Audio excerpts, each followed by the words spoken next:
Guys, അപ്പോൾ ഞാൻ ഇന്ന് ട്രൈ ചെയ്യാൻ പോകുന്ന ഈ ട്രെൻഡിങ് ആയിട്ടുള്ള ഹെയർ സ്റ്റൈൽ കേട്ടോ. അപ്പോൾ ഞാൻ ഫസ്റ്റ് നടുവിൽ നിന്ന് 2 പോർഷൻ എടുത്തിട്ടുണ്ട്. അപ്പോൾ അതിൽ നിന്ന് ചെറിയൊരു ഹെയർ എടുത്തു. പിന്നെ അത് ഞാൻ 2 ബുഷിട്ട് ഇങ്ങനെ ടൈറ്റായിട്ട് കെട്ടി വെക്കണം കേട്ടോ. എന്നാലും നമ്മുടെ ആ ഒരു ഹാർട്ടിൻ്റെ ഷേപ്പിൽ നമുക്ക് കിട്ടുള്ളൂ.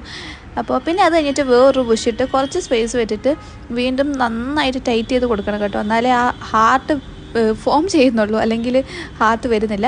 അപ്പോൾ നന്നായിട്ട് കെട്ടി കൊടുത്തതിന് ശേഷം എന്നിട്ട് നടുവിൽ നിന്ന് ഒരു പോർഷൻ എടുത്തിട്ട് അകത്തേക്ക് നമ്മുടെ ഫേസിൻ്റെ മുകളിലേക്ക്, ഫേസിൻ്റെ നേരെയാണ് നമ്മൾ ആ അകത്തുനിന്നുള്ളത് എടുക്കേണ്ടത്. നമ്മൾ അകത്തുനിന്ന് എടുത്ത് കഴിഞ്ഞ് കഴിയുമ്പോഴത്തേക്ക് ഒരു ചെറിയൊരു ഹാർട്ട് ഫോം ചെയ്തിട്ട്, എനിക്കൊരു ചെറിയ ഹാർട്ടാണ് കേട്ടോ വന്നേക്കുന്നത്. ഞാൻ വീഡിയോസിലൊക്കെ വലിയ ഹാർട്ടാണ് കണ്ടത്. അപ്പോൾ ഇതാണ് ചെറിയ ഹാർട്ട്. അപ്പോൾ ഞാൻ ഇപ്പുറത്തെ സൈഡും അതേപോലെ തന്നെ ബുഷ് ഇട്ടിട്ട് അകത്തോടെ എടുത്തു. അപ്പോൾ ഇവിടെ ഒരു ചെറിയ ഹാർട്ട് എനിക്ക് കിട്ടിയിട്ടുണ്ട്. അപ്പോൾ ഇതാണ് ഫൈനൽ ലുക്ക്. എനിക്ക് ഭയങ്കരമായിട്ട് ഇഷ്ടപ്പെട്ടു. അപ്പോൾ നിങ്ങളിന്ന് ട്രൈ ചെയ്തൊക്കെ. ബൈ.